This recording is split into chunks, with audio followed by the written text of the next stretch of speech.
In 1 Nephi chapter 16, verses 9 and 10, we read, "And it came to pass that the voice of the Lord spake unto my father by night, and commanded him that on the morrow he should take his journey into the wilderness. And it came to pass that as my father arose in the morning and went forth to the tent door, to his great astonishment he beheld upon the ground a round ball of curious workmanship.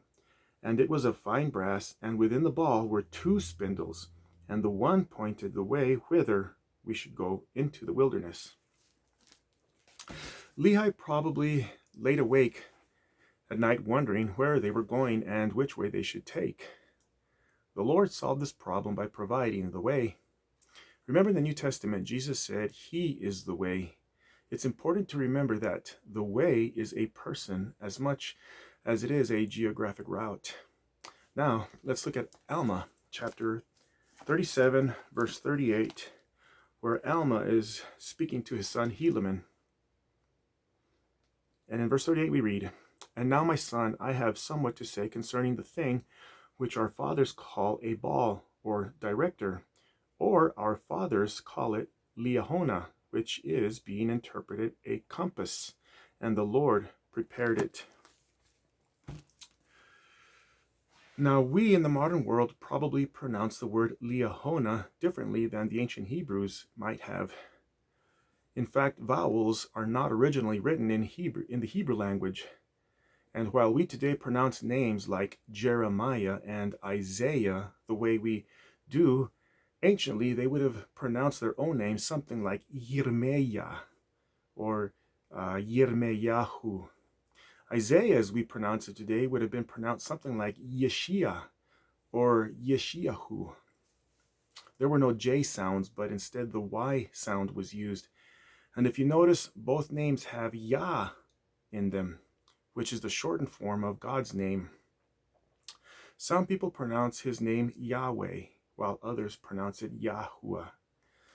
Now that we've explored pronunciations, you can see God's name in the word Liahona as we pronounce it today. Scholars have debated over the decades what Liahona means, and so far it can be concluded that the L is a type of possession meaning of or to. The Yah portion of the word means God or God's name.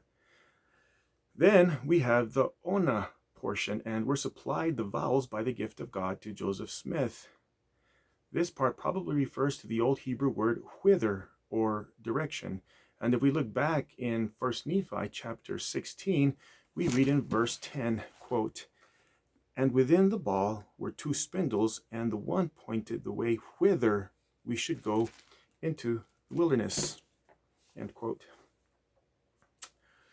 So we have one spindle that functioned by faith in the same way we must exercise faith in Jesus Christ, aka Yahweh, who is the way which way Lehi's company should travel.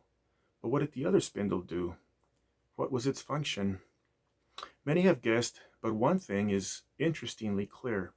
Continuing in chapter 16, we read in verse 13 the following: "And it came to pass that we traveled for the space of 4 days, nearly a south-southeast direction, and we did pitch our tents again, and we did call the name of the place Shazer." South-southeast is an oddly specific direction for people in a time where the compass had not yet been invented. You have the 4 main cardinal directions, north, south, east, and west. Then you have the other 4 intercardinal directions, northeast, southeast, northwest, and southwest. But Nephi was curiously able to extrapolate what today are called half-wind directions, or in other words, north-northeast, east-northeast, east-southeast. You get the idea. Not to mention the 16 quarter winds bisecting the others. Nephi would need a complex instrument in order to navigate the ocean that lay between him and the promised land.